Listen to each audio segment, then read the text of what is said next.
आज आपण आपल्या पार्ट सेकंड मधील 7th नंबर चॅप्टर जो आहे प्रोबॅबिलिटी डिस्ट्रीब्युशन तो आपण सुरू करणार आहोत.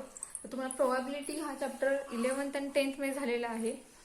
तर बघा आता स्टार्टिंगला आपण याचे रिव्हिजन बघूयात, त्यानंतर मग 12वीचा ऍक्च्युअल चॅप्टर काय आहे तो आपण बघूयात. ठीक आहे. चॅप्टर खूप सोपा आहे. फक्त तुमचं जे तुम्हाला झालेलं आहे 11वीला किंवा 10वीला ते आपण स्टार्टिंगला एकदा रिमाइंड करूया. त्यानंतर मग आपला हा चॅप्टर जो आहे यावर्षीचा तो आपण स्टार्ट करूयात. ठीक आहे. स्टार्टिंगला प्रोबॅबिलिटीचं मिनिंग काय ते सुरुवात बघूयात. तर प्रोबॅबिलिटी म्हणजे काय तर बघा, प्रोबॅबिलिटी म्हणजेच चान्स. Okay, chance. अँड अजून एक म्हणजे पॉसिबिलिटी. ओके, म्हणजे आपण एखाद्या गोष्टीच्या वेळेला एखादा अंदाज लावतो, आपल्याला ऍक्च्युअल त्याचं जे आहे सांगता येत नाही. कुठलीही कंडिशन असेल किंवा कुठलाही सपोज कोणताही एक असेल, आपण त्या कुठल्याही गोष्टीबद्दल जो अंदाज होतो ना, अंदाजाचा आन्सर सांगतो त्याला म्हणतो आपण प्रोबॅबिलिटी किंवा पॉसिबिलिटी. ओके. आता याची जी व्हॅल्यू आहे, येणारी व्हॅल्यू प्रोबॅबिलिटीची, ती व्हॅल्यू कधीही म्हणजे दरवेळेस येताना ही 0% पासून 0 to 1 याच्यामध्येच त्याची व्हॅल्यू ही व्हॅरी होते. प्रोबॅबिलिटी ही 0 to 1 याच्यामध्ये नेहमी व्हॅरी होते. तुम्ही कोणतंही एक्झाम्पल घ्या, काहीही घ्या, त्या प्रत्येक एक्सपेरिमेंटची येणारी प्रोबॅबिलिटी जी आहे ती 0 to 1 याच्यामध्येच ती व्हॅरी होणार. ओके. म्हणजे 0% पासून ते 100% पर्यंतचे आन्सर जाऊ शकतं आणि येणारा आन्सर जे आहे ते 0 to 1 याच्यामध्येच येणार आहे. 0 येईल किंवा 1 येईल किंवा याच्या मिडल येईल. ठीक आहे. आता त्यामध्ये आपण बघितलेलं काय होतं, तुम्ही आतापर्यंत रॅन्डम एक्सपेरिमेंट बघितले होते. ओके. आपण काय बघितलेलं 10th आणि 11th मध्ये, तर रॅन्डम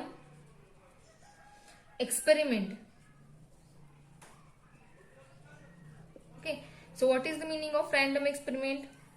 बघा, फॉर एखादे पण एक्झाम्पल बघूया. Okay. For example, a coin tossed one time. एक कॉइन घेतला आपण. ओके. त्या कॉइनला एक हेड आणि एक टेल अशा दोन बाजू असतात, तुम्हाला माहिती आहे. हे आपण एक्झाम्पल बघितलेलं आहे. अशा प्रकारचं कोणतेही आपण एक्झाम्पल ज्यावेळेला एक असा एक्सपेरिमेंट ज्यावेळेला करतो त्या एक्सपेरिमेंटला रॅन्डम एक्सपेरिमेंट असं म्हणतात. हा एक आहे अ कॉइन टॉस 1 टाइम किंवा a coin toss 2 time, a coin toss 3 time. आपण 3 टाइम पर्यंत गेलेलो आहे. ठीक आहे.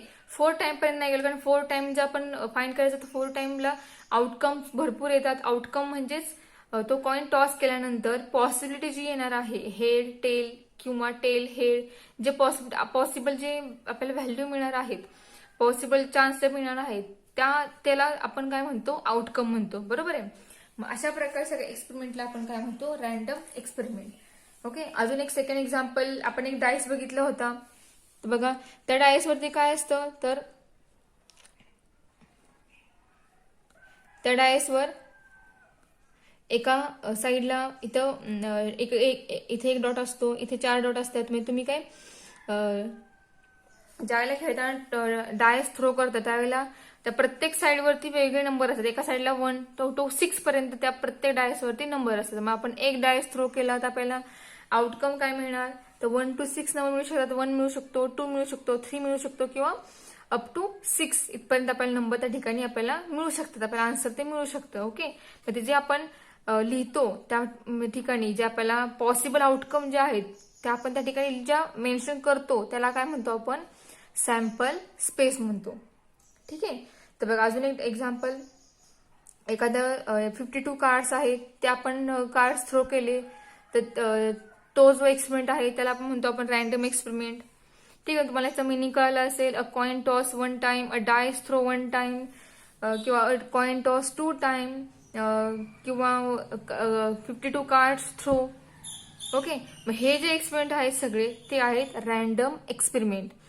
रॅन्डम एक्सपेरिमेंट केल्यानंतर मिळणारे पॉसिबल आउटकम जे आहे ते आउटकम त्यांना म्हणतो आपण सॅम्पल स्पेस. ठीक आहे. आता बघा, आपण एक कॉइन टॉस केला आहे, एकदाच टॉस केला आहे. म्हणजे बघा, हा एक कॉइन आहे, याला 2 बाजू आहेत, एक हेड असेल, एक टेल असेल. मग या ठिकाणी आपल्याला मिळणार आहे काय, तर बघा, एकदा हेड मिळेल किंवा टेल मिळेल. मग आपल्याला माहित नाही काय मिळणार आहे. आपण जस्ट त्याची पॉसिबिलिटी लिहिली आहे की त्या ठिकाणी हेड येईल किंवा टेल येईल. म्हणजे हेड टेल सोडून त्या ठिकाणी दुसरं कोणतंही आपल्याला आउटकम मिळणार नाहीत. म्हणजे हे झाले पॉसिबल आउटकम आणि त्याला म्हणायचं सॅम्पल स्पेस. ठीक आहे. आणि ज्या वेळेला आपण एन ऑफ एस लिहितो, एन ऑफ एस म्हणजेच काय, तर या एस मध्ये किती एलिमेंट आहेत ते त्याला म्हणतो आपण number of element in set S.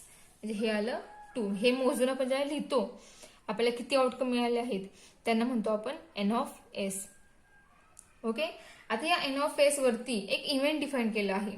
तुम्हाला इव्हेंट्स झालेला आहे. तर ह्या आपण रॅन्डम एक्सपेरिमेंटवर अजून एक एक्सपेरिमेंट केला, याच्यावर त्याला म्हणतो आपण इव्हेंट.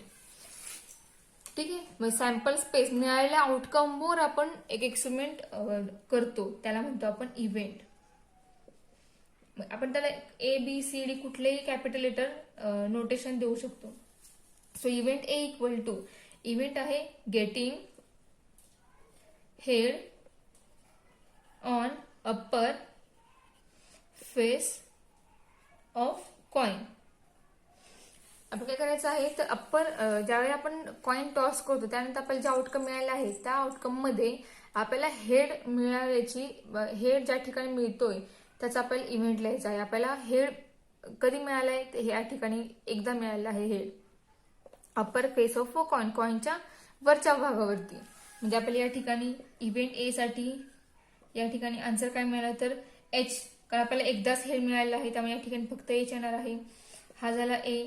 आणि याचा आपण N of A, N of A कसं लिहिणार, तर number of element in set A, तो किती येईल तर 1. ओके. म्हणजे आपण काय केलं, रॅन्डम एक्सपेरिमेंटचा आउटकम लिहिले, त्याला आपण सॅम्पल स्पेस असं नाव दिलं, ते सॅम्पल स्पेस नाव असतं. त्यानंतर आपण एन ऑफ एस मधले एलिमेंट लिहिले, त्या एन ऑफ एस वर आपण त्या एस वर आपण एक इव्हेंट डिफाईन केला आणि त्या इव्हेंटचा एन ऑफ ए मिळाला 1. आता आपल्याला याची प्रोबॅबिलिटी लिहायची, या इव्हेंट ए साठी मिळणारी प्रोबॅबिलिटी. ठीक आहे. आता या इव्हेंट ए वरती आपण पी ऑफ ए फाइंड करायचा आहे. सो पी ऑफ ए हा किती आपल्याला मिळणार आहे, तर बघा P of A equal to, याचा फॉर्म्युला काय असतो, तर खाली एन ऑफ एस असतो बेस. तुम्ही या एका एक्सपेरिमेंटवर म्हणजे एका एस वर सॅम्पल स्पेसवर तुम्ही कितीही इव्हेंट त्या ठिकाणी जवळ ते अप्लाय करू शकता, म्हणजे कोणताही इव्हेंट त्या ठिकाणी डिफाईन करू शकता. आता प्रत्येक इव्हेंटसाठी प्रोबॅबिलिटीचा फॉर्म्युला काय असणार आहे, तर एन ऑफ एस हा अपॉन असणार आहे न्यूमरेटर हा ज्या तुम्ही ए चा P of A probability find करताय त्या ए चा इव्हेंट म्हणजे एन ऑफ ए, त्याला आपण एन ऑफ एस असतो. सपोज तुम्ही एक बी सेकंड इव्हेंट डिफाईन केला असेल तर त्या इव्हेंटसाठी तुम्हाला प्रोबॅबिलिटीचा फॉर्म्युला मिळेल P of B is equal to त्या इव्हेंटचा, त्या नंबरसाठीचा इव्हेंट अँड त्या डिवाइड एन ऑफ एस. ठीक आहे. मग आता पी ऑफ ए किती येणार आहे, तर बघा एन ऑफ ए किती आहे आपला 1 आहे आणि एन ऑफ एस किती आहे 2 आहे. हा मिळाला पहिला पी ऑफ ए, म्हणजे आपल्याला या इव्हेंट ए साठी ही प्रोबॅबिलिटी मिळाली. ठीक आहे. हे सगळं बेस आहे, तुम्हाला हे सगळं झालेलं आहे, पण पुन्हा एकदा आपण ते रिवाइज केलं. ओके. तर आपण एक वेगळा अजून एक एक्झाम्पल घेऊया, डायस एक्झाम्पल घेऊया, त्याच्यावर आपण एक प्रोबॅबिलिटी एकाची फाइंड करूया. तर बघा second example, a dice can throw one time.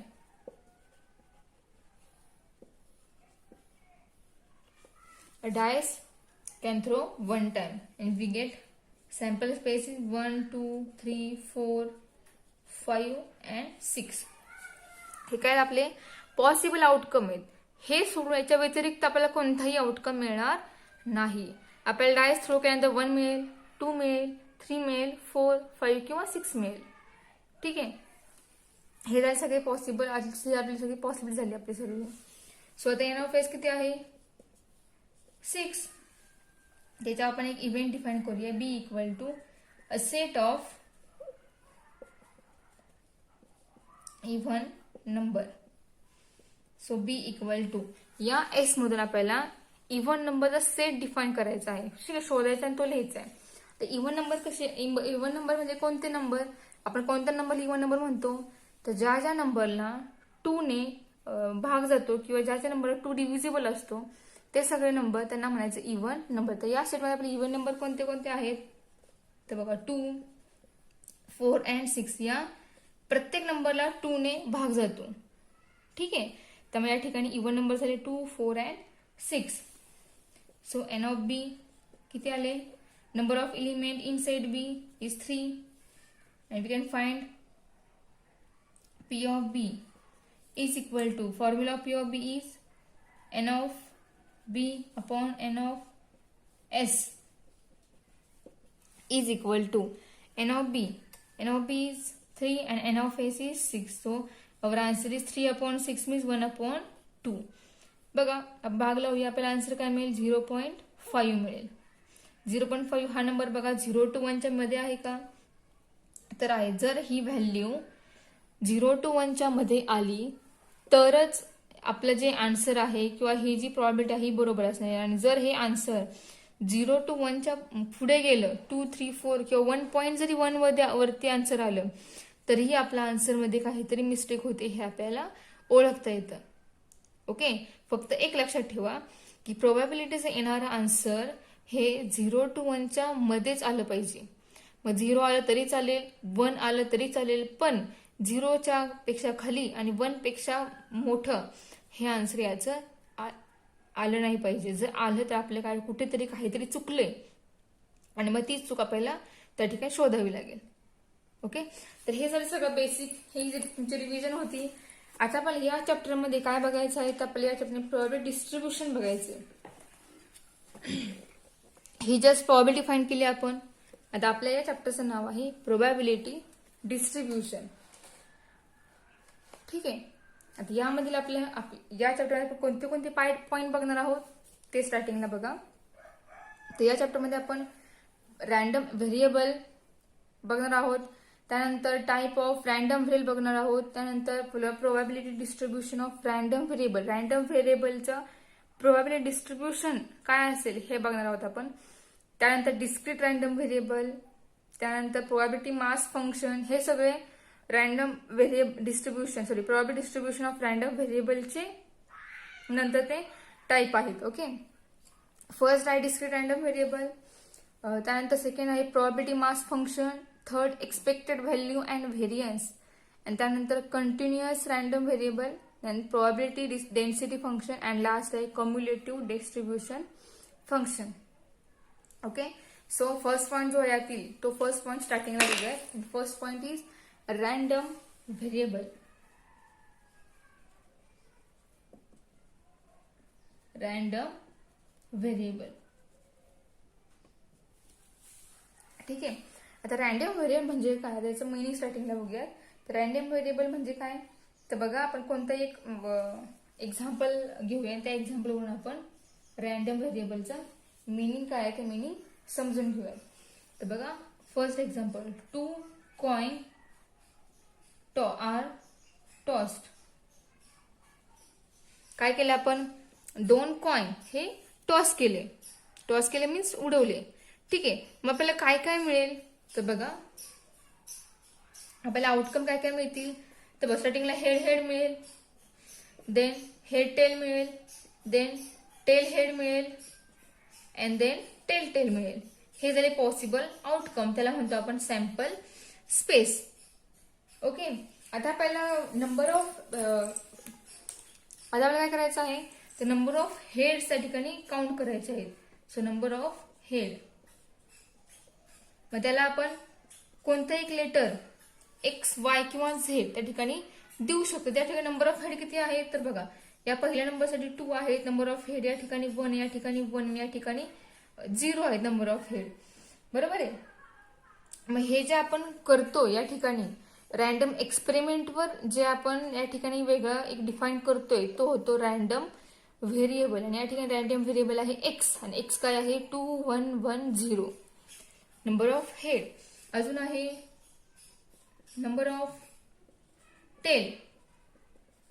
Number of tail means आपण लेटर त्याला वाय देऊया. आता या मिळालेल्या पॉसिबल आउटकम मध्ये नंबर ऑफ टेल प्रत्येक ठिकाणी किती आहेत हे फाइंड करणं त्याला म्हणतो आपण रॅन्डम व्हेरिएबल. आणि या ठिकाणी एक्स हे रॅन्डम व्हेरिएबल आहे आणि वाय हे रॅन्डम व्हेरिएबल आहे. आता बघा नंबर ऑफ टेल किती आहेत. फर्स्ट एलिमेंट मध्ये 0, second 1, third 1 and last 0, last 2 हे आहेत नंबर ऑफ टेल. आपण जे काउंट करतोय हे याला म्हणतो आपण random variable.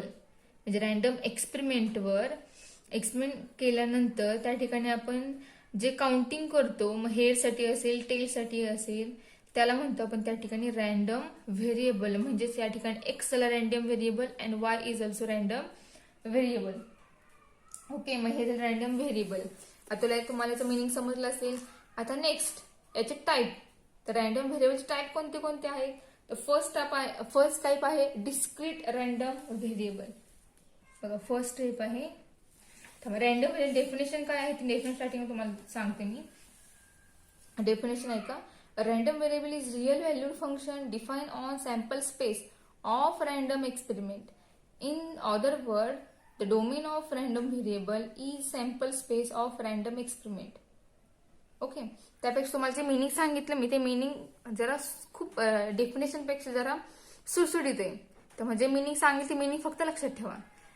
Sample space random experiment वरून जो सॅम्पल स्पेस आपण तयार करतो त्या सॅम्पल स्पेस मध्ये आपण जे एक्सपेरिमेंट करतो, नंबर ऑफ हेड असेल नंबर ऑफ टेल असेल, जे आपण काउंटिंग करतो त्याला म्हणतो आपण रॅन्डम व्हेरिएबल. ओके, आता त्याचे दोन टाईप पडतात. फर्स्ट टाईप आहे discrete random variable and second type आहे continuous random variable. So first type discrete random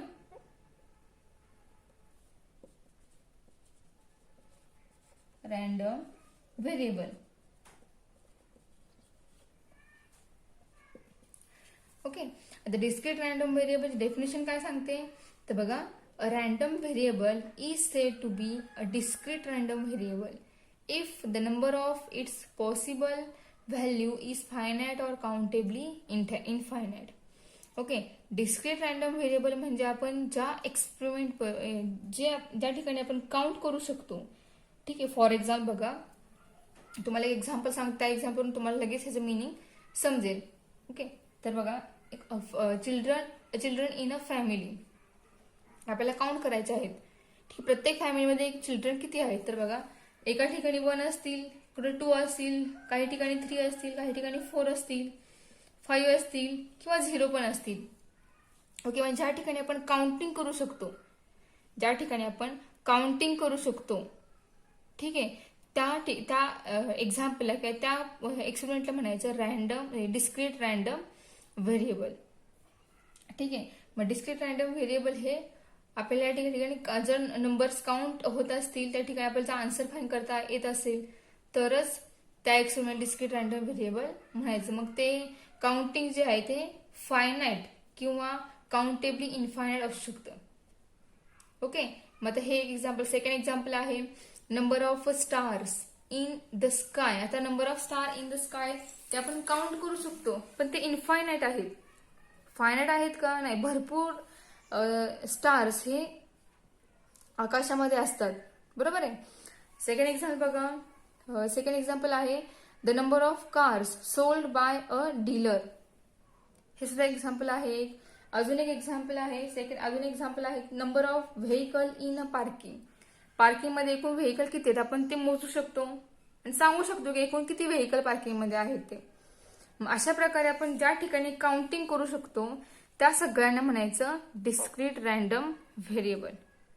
okay, हे काउंटेबल असतं. आता याच्या उलट हे पुढचं आहे टाईप. पुढचा टाईप कोणता आहे तर बघा second type is continuous random variable.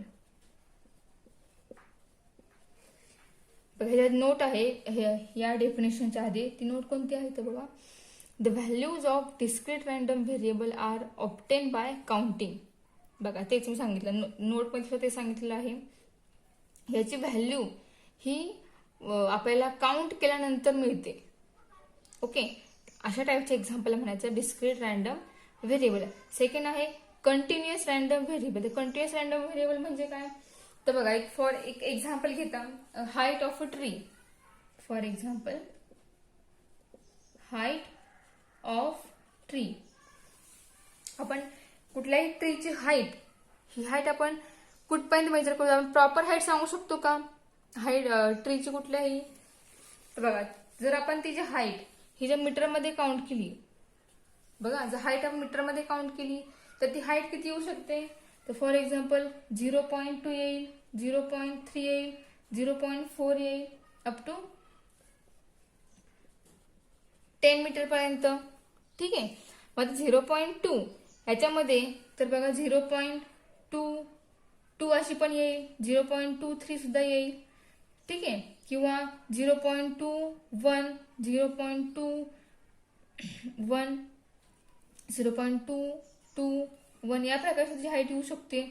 बरोबर आहे. किंवा 0.211 अशा प्रकारे हाईट येऊ शकते. म्हणजेच कंटिन्युअस रॅन्डम व्हेरिएबल म्हणजे काय. तर बघा, continuous random variable means the continuous random variable has uncountably infinite possible values and these values form an interval of a real number. हा एक रिअल नंबरचा इंटरवल असणार आहे, त्यामध्ये भरपूर रिअल नंबर असणार आहेत, पण त्या ठिकाणी प्रॉपर आपण आन्सर त्या ठिकाणी सांगू शकणार नाही. बरोबर. तर बघा सेकंड एक्झाम्पल बघूया. बघा सेकंड एक्झाम्पल आहे weight of students in a class. Okay. Daily temperature of a city, speed of vehicles and so on. ह्या टाईपची सगळी एक्झाम्पल जी आहे ती सगळी एक्झाम्पल ही आहेत कंटिन्युअस रॅन्डम व्हेरिएबलची. ओके. त्याची डेफिनेशन फक्त बघा, डेफिनेशन काय आहे. तर a random variable is said to be continuous random variable if the possible value of this random variable form and interval of real number. Okay. त्या ठिकाणी आपल्याला एक इंटरवल मिळणार आहे रिअल नंबरचं. कोणतंही तुम्ही एक्झाम्पल घ्या, हे एक्झाम्पल मी घेतलंय, दुसरं एक्झाम्पल जरी घेतलं weight of student in a class, मग त्या ठिकाणी आपल्याला एक रिअल नंबरचं इंटरवल मिळणार आहे. ठीक आहे.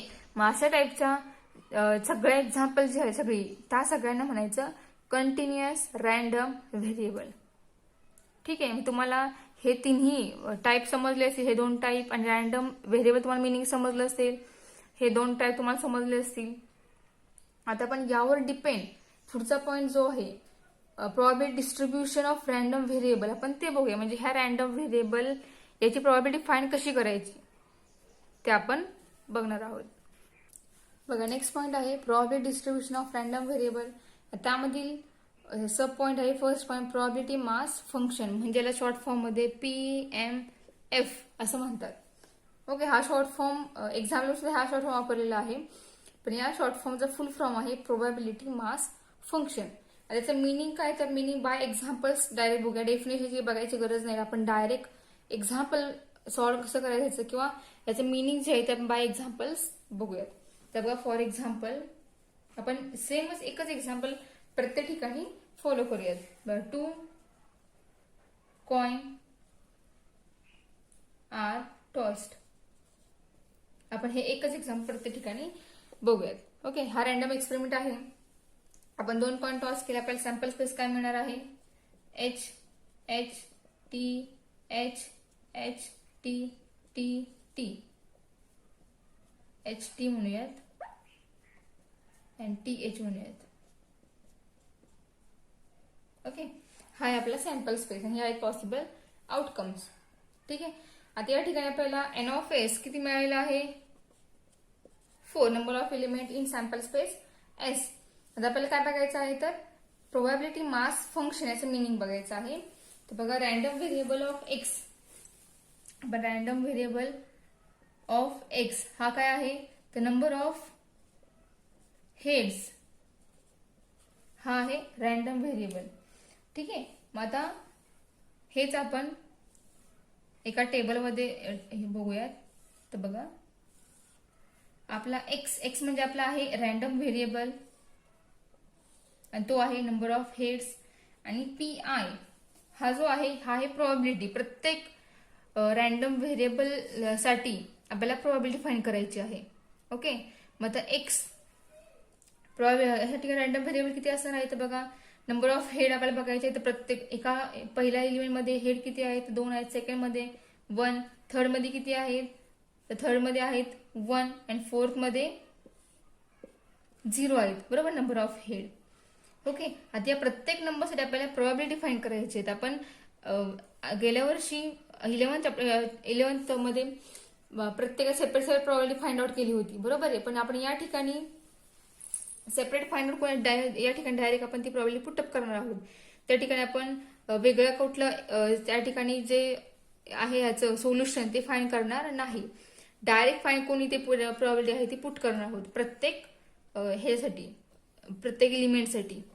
ओके, आपल्याला फाइंड करायचं आहे फर्स्ट नंबरची प्रोबॅबिलिटी. फर्स्ट किती आहे या ठिकाणी, रेंडम व्हेरिएबल काय एक्स फर्स्ट 2 आहे, म्हणजे पहिला एलिमेंट. तर या पहिल्या एलिमेंटसाठी बघा पहिला हेड किती आहे, तर 2 आहेत. ओके, हेड 2 आहेत, पण त्या ठिकाणी एलिमेंट किती आहेत, तर 1 आहेत. म्हणजे पी ऑफ आपण सपोज केले की तो सेट असेल ए, नंबर ऑफ हेड, त्या ठिकाणी फक्त एच असं येणार आहे, बरोबर. या ठिकाणी हेड 2 आहेत, पण एलिमेंट हा एकच आहे पूर्ण या एस मध्ये. मग एन ऑफ ए किती येणार, 1 येणार, बरोबर, पहिल्या नंबरसाठी. त्याचा पी ऑफ ए काय येणार आहे, तर N of A upon N of S. मग एन ऑफ ए किती आहे 1, एन ऑफ एस किती आहे 4, म्हणजे ही आली प्रोबॅबिलिटी या इव्हेंट ए साठी. मग या ठिकाणी 1/4 ही येणार पहिल्या नंबरची प्रोबॅबिलिटी. ठीक आहे. अँड सिमिलरली आता इथे 1 नंबर ऑफ हेड या ठिकाणी दोघांमध्ये 1 आहेत.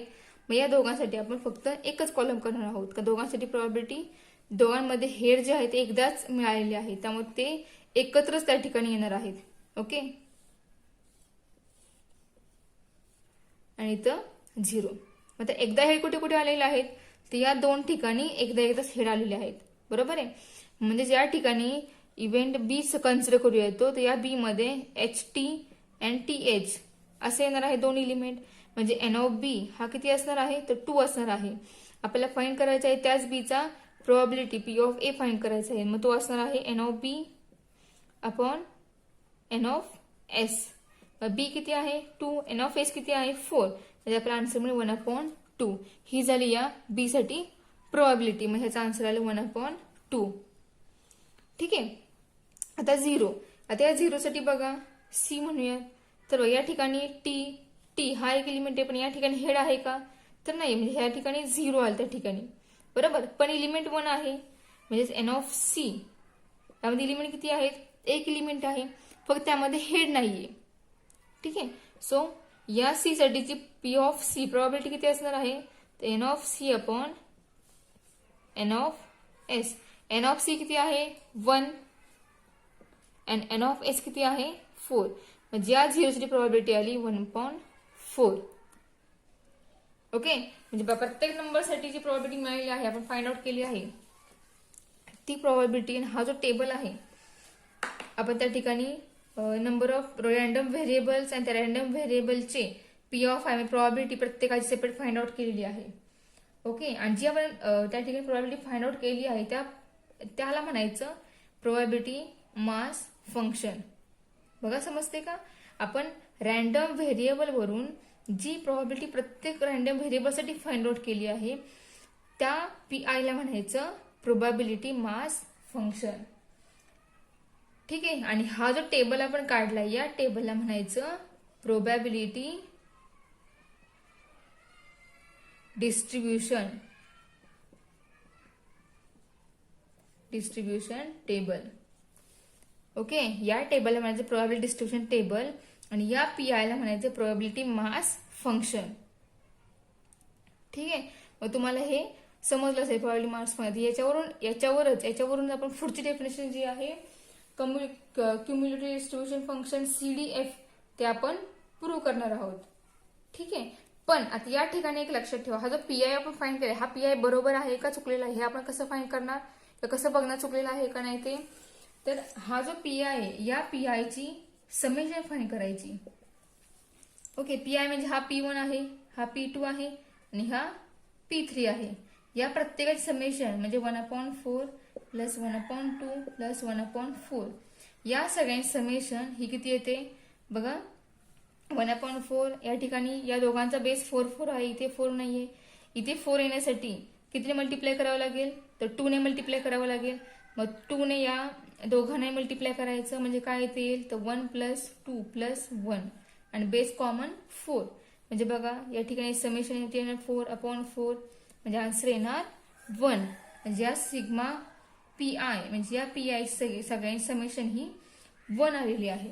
ओके. मग ज्या वेळेला जो आपण प्रोबॅबिलिटी फाइंड करतोय, पीआय जो फाइंड करतोय प्रत्येक एलिमेंटसाठी किंवा प्रत्येक रॅन्डम व्हेरिएबलसाठी, त्या प्रत्येकाची समेशन ही जेव्हा 1 येते त्यावेळेलाच आपलं जे आन्सर आहे तो आपला पीएमएफ जो आहे तो आपला पीएमएफ करेक्ट असणार आहे. जर हे आन्सर 1 आलं नाही तर आपला पीएमएफ चुकलेला आहे हे आपल्याला समजणार त्या ठिकाणी. ओके. त्यामुळे म्हणजे या ठिकाणी सगळ्यात महत्वाचं स्टेटमेंट कोणतं आहे तर या प्रोबॅबिलिटी मास फंक्शन मध्ये पीआय जो आहे तो पीआय ची समेशन जी आहे ती 1 आली पाहिजे. जर 1 आली समेशन 1 येतेच, जर आली तरच आपला पीएमएफ बरोबर आहे. जर आपली समेशन 1 आली नाही तर आपला पीएमएफ चुकलेला आहे. ओके. हे स्टेटमेंट महत्वाचं आहे. ठीक आहे. सो आपण याच्यावर डिपेंड जो पुढचा टाईप आहे, यानंतर एक्झाम्पल्स जे आहेत आपला 7.1 तो आपण नेक्स्ट लेक्चरला बघूयात.